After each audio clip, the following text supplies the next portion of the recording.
Olá, hoje vamos ler o capítulo 45. Vou ler inteiro.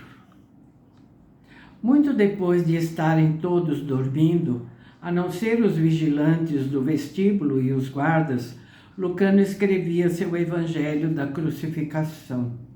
As portas de seu quarto estavam abertas para a voz marinha do vento e para os odores aromáticos dos jardins.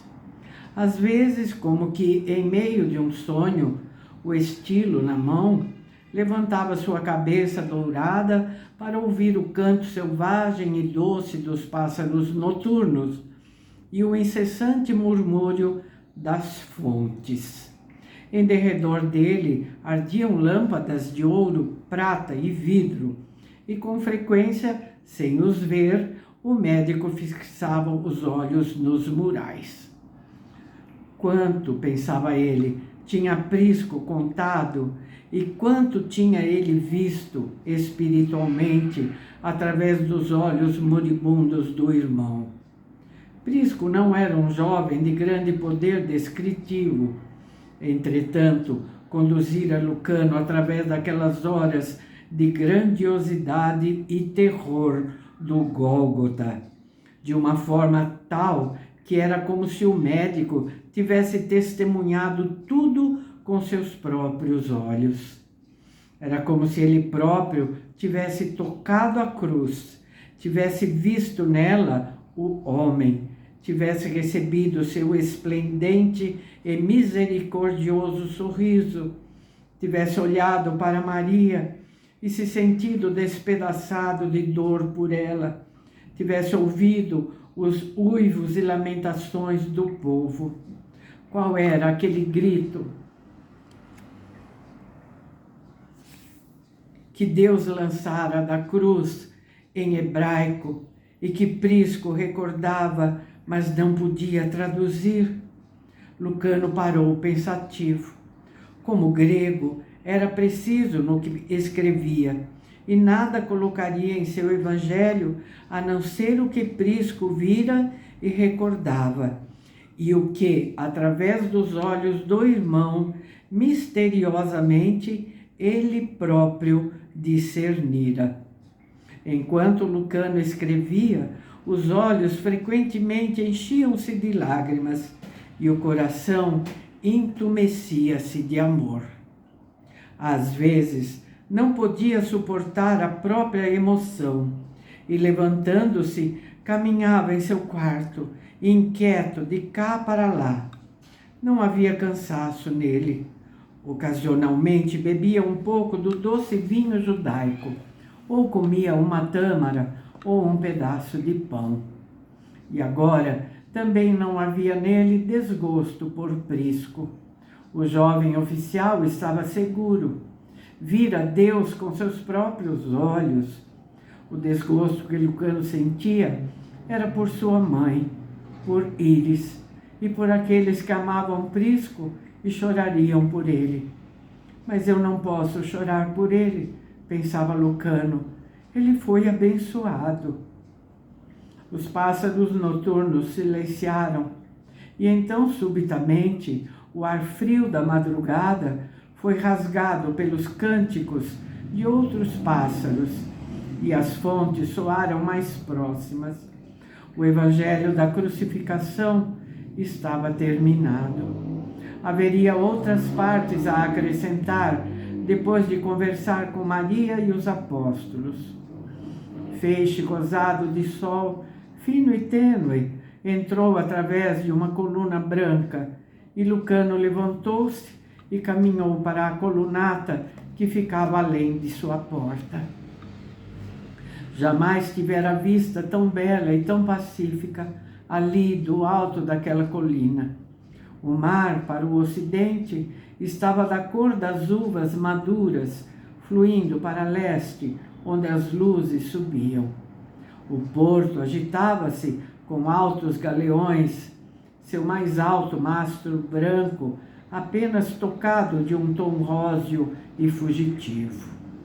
O céu ocidental arqueava-se em púrpura, e em seus pontos mais baixos As estrelas continuavam a brilhar de leve à proporção que desciam para o horizonte arredondado da terra. Como cansada Ártemis, a lua pálida as seguia, mergulhando para repousar. Cesareia mal acordara. A cidade ficava entre o mar e a colina em que se erguia o palácio de Pilatos. Aglomeradas massas de telhados rasos e brancos, rebrilhando como neve.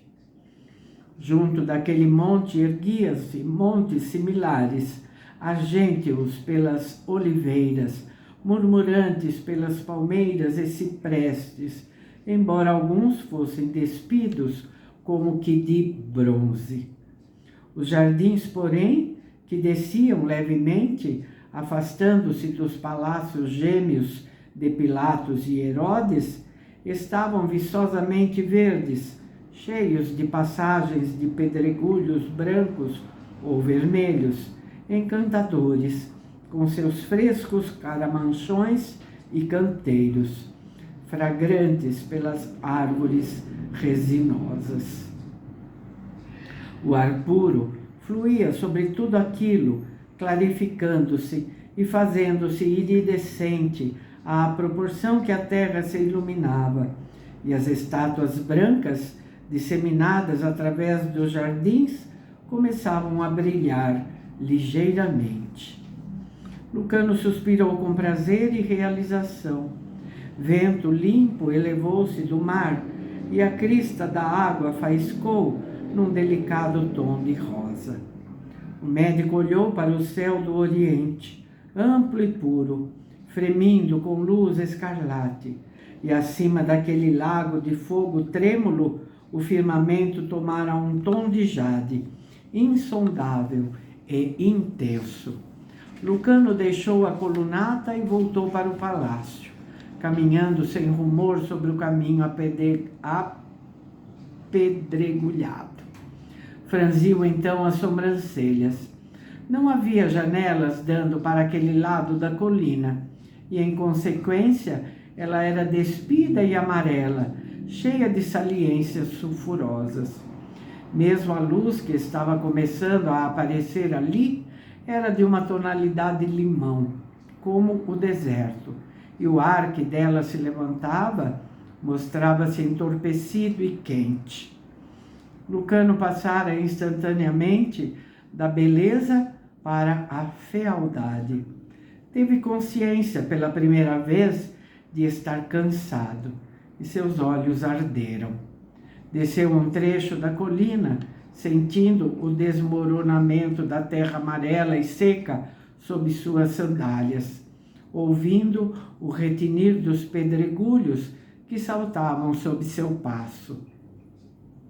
Ali tudo era desolado, e a desolação fora criada pelo homem.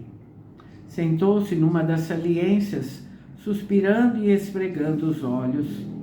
Fixou-os depois na ondulação dos montes vizinhos, que se iam iluminando de momento a momento.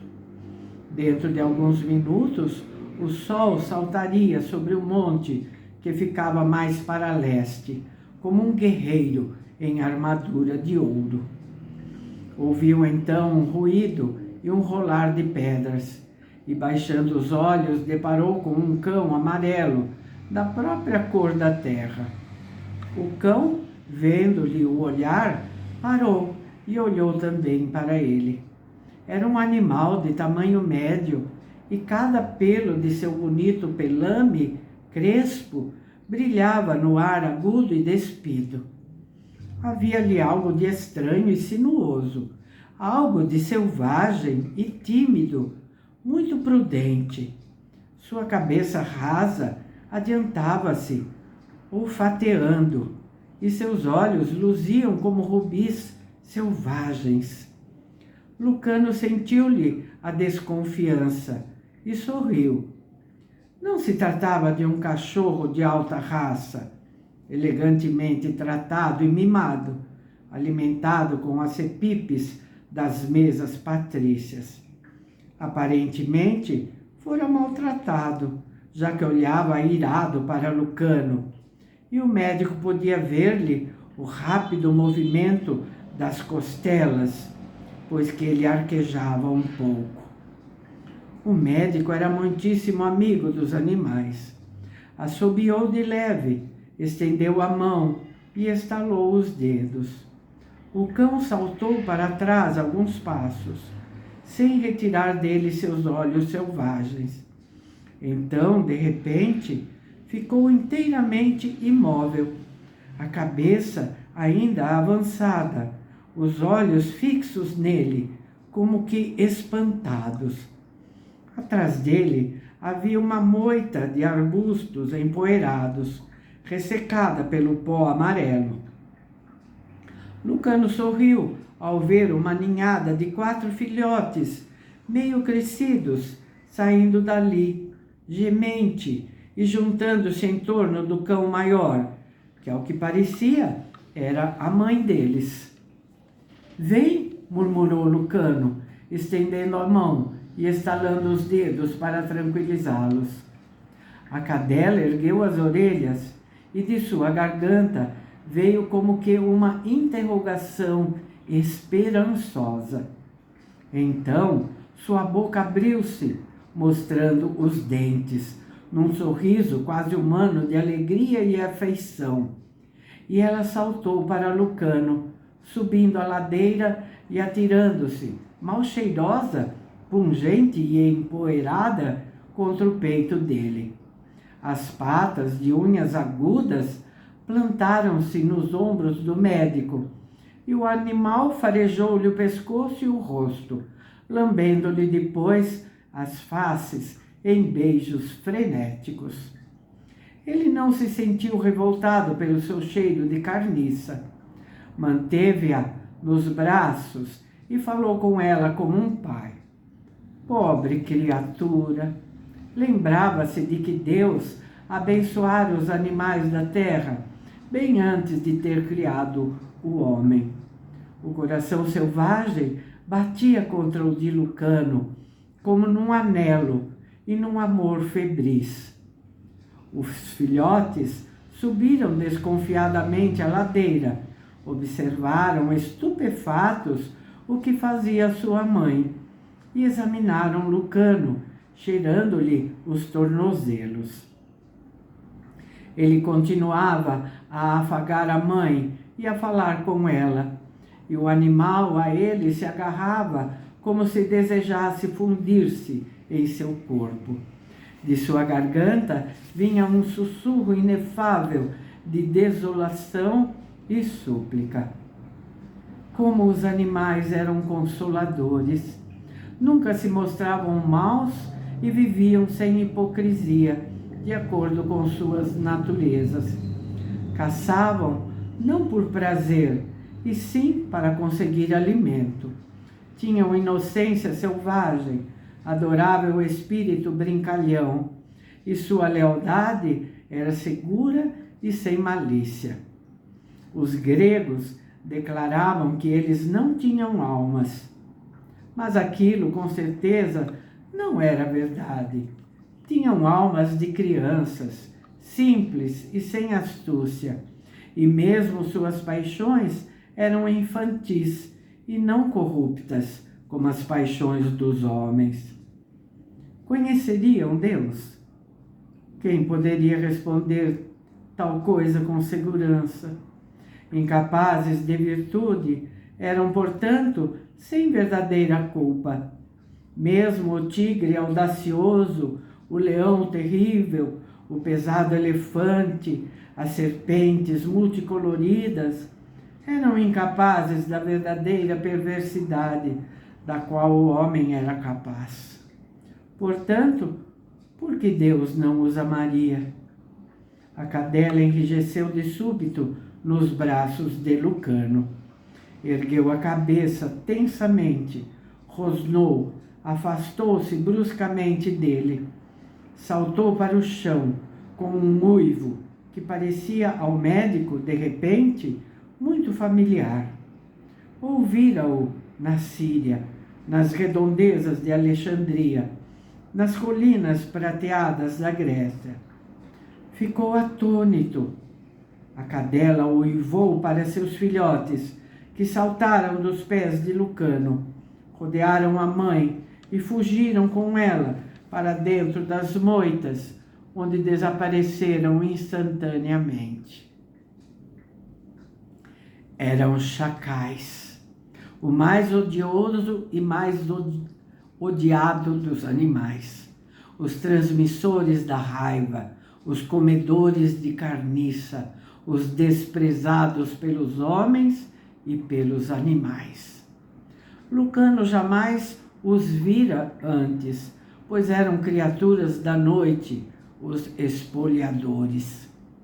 Olhou para suas mãos, que realmente tinham acariciado os chacais, e para seus pés, sobre os quais se haviam deitado os chacais, e sentiu-se tomado de estonteante estupefação, pois sabia que eles tanto odiavam quanto temiam o homem e o evitavam como a própria morte.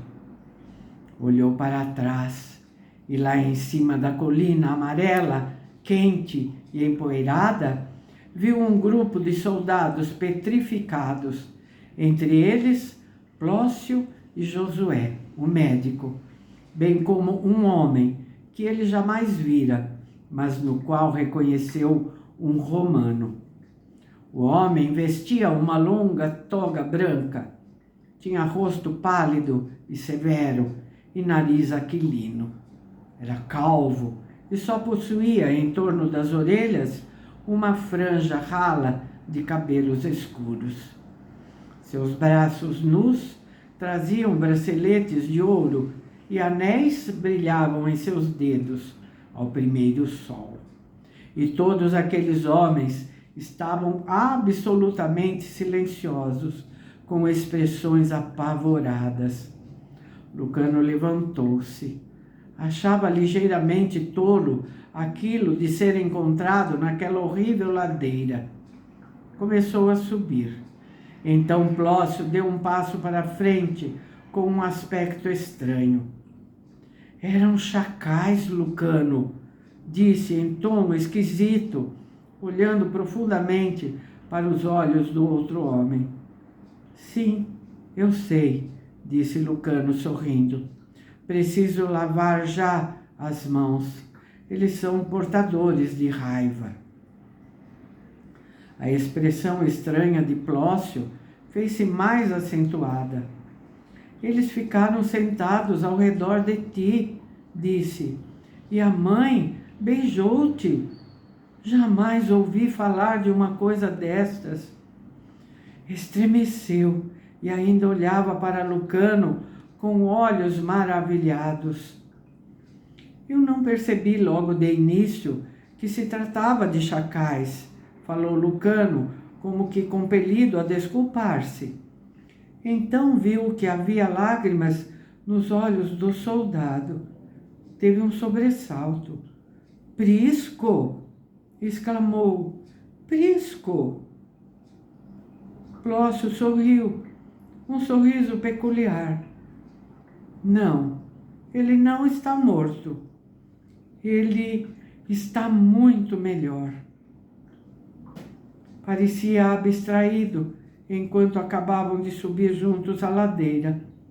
Então Josué, destacando-se do grupo, desceu ao encontro deles.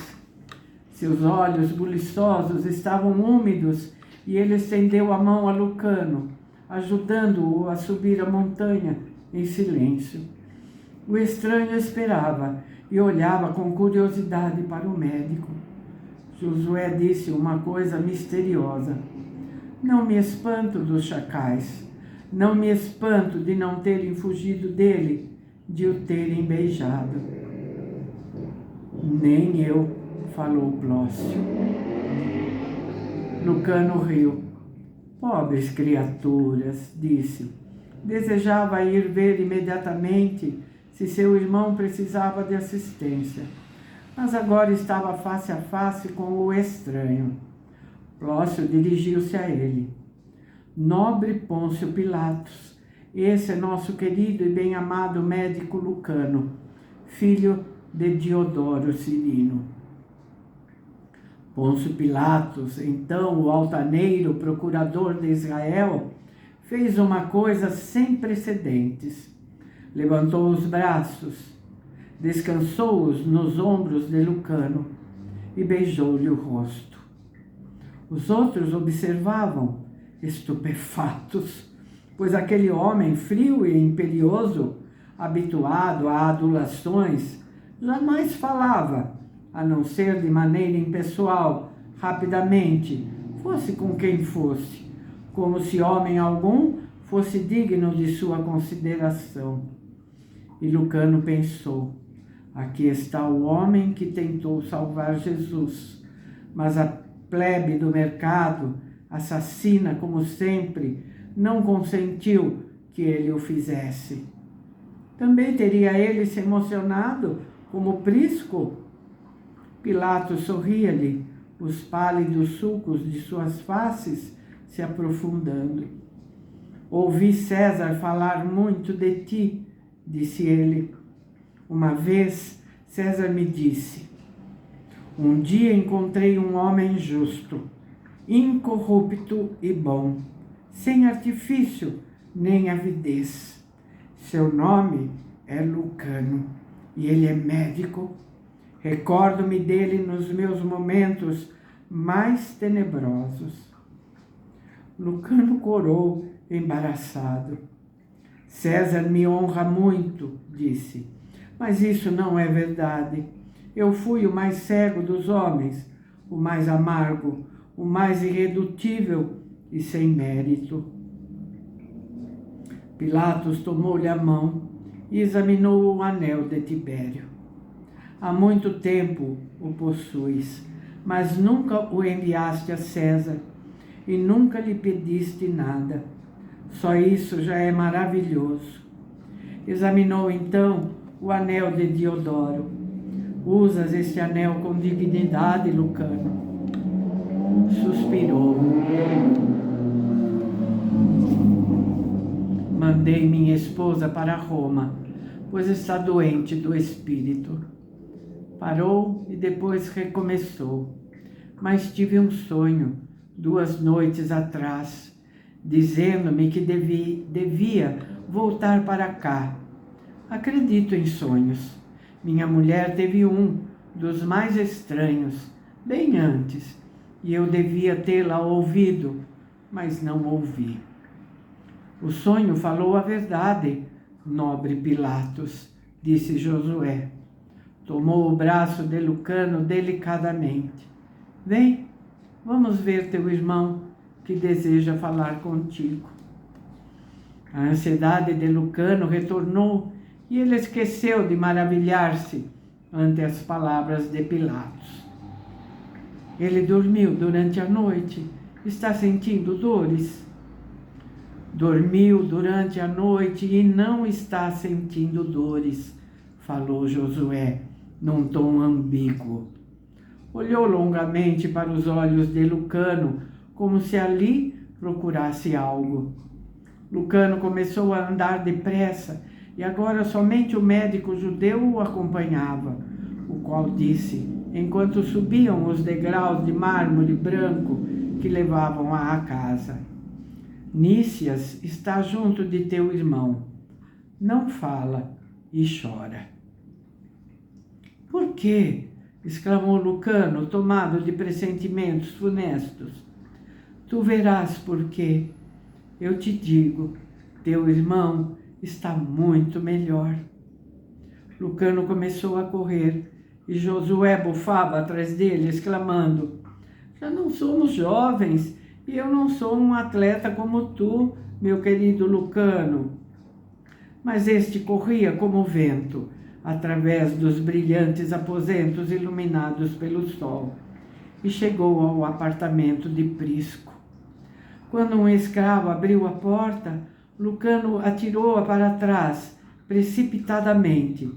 Meteu-se pela antecâmara e depois no dormitório. Correu para o leito de Prisco, esperando ver ali um cadáver, mas viu, Para sua completa estupefação, que Prisco estava sentado, recostado em seus travesseiros, comendo com prazer sua primeira refeição. Ao lado dele, sentado em silêncio, estava Nícias, a cabeça baixada para o peito, como que em meditação.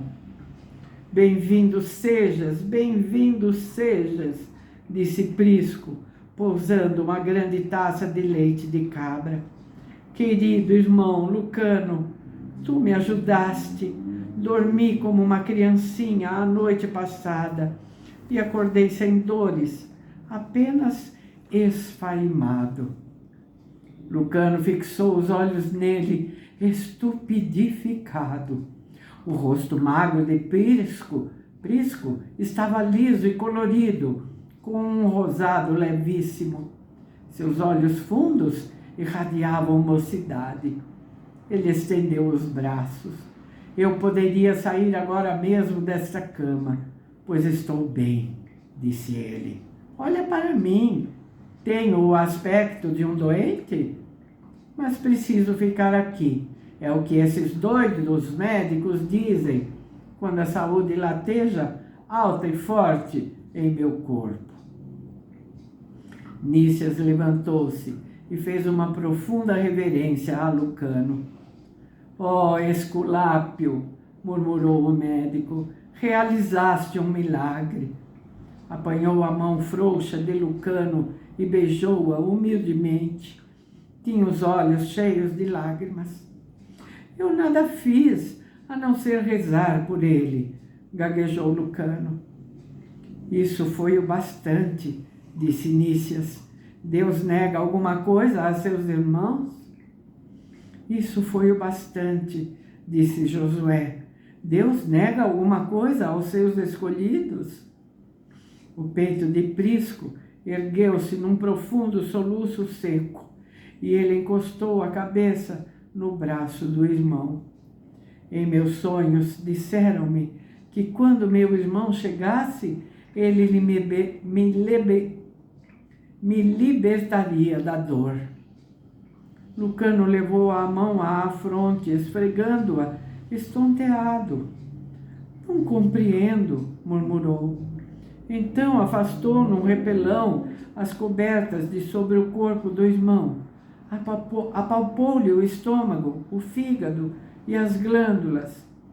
Os funestos tumores tinham desaparecido. A carne estava delgada e emaciada, mas firme, e o pulso mostrava-se forte. Lucano endireitou o corpo. Não é possível, exclamou ele. Olhou para Nícias e Josué, e seus olhos imploravam. Estávamos enganados. Não, disseram eles, sorrindo-lhe. Através de ti, Deus realizou seu milagre para que nós o testemunhássemos, disse Josué. Ele curava homens, tocando-os ou com a sua palavra. Assim curou teu irmão, a teu pedido. Bem-aventurado és tu, Lucano, pois és um dos seus, e vimos com nossos olhos e ouvimos com nossos ouvidos, e glorificamos o seu nome. Lucano sentou-se abruptamente e ficou de olhos fixos à frente. Depois tornou a levantar-se e examinou Prisco minuciosamente. Não havia tumor algum fazendo resistência a seus dedos.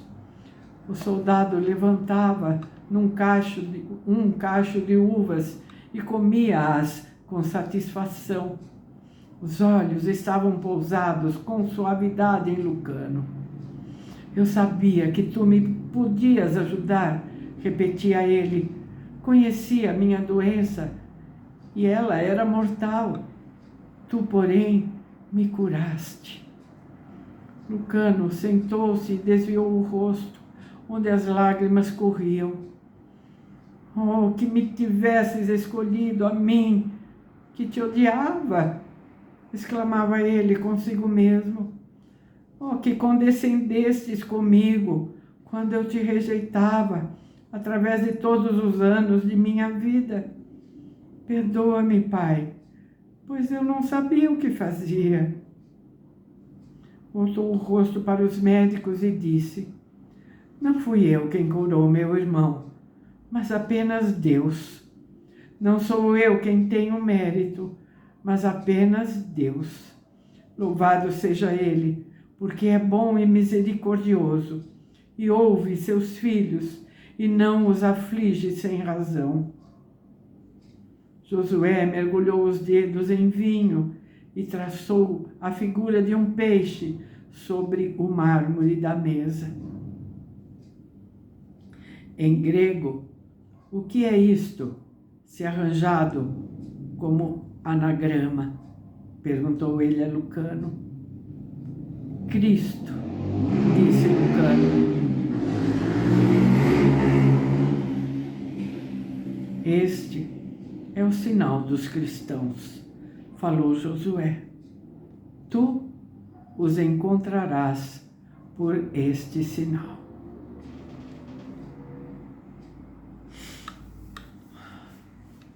Acabou ficando um pouco longo o vídeo, mas para dividir ia ficar 2 vídeos muito curtinhos, né? Os outros não foram tão longos, então equilibra, não é? Que lindo esse capítulo, não? Que lindo. Obrigada por acompanharem aqui comigo. Volto no próximo. Tchau. Deus abençoe. E fiquem com meu abraço e minha gratidão.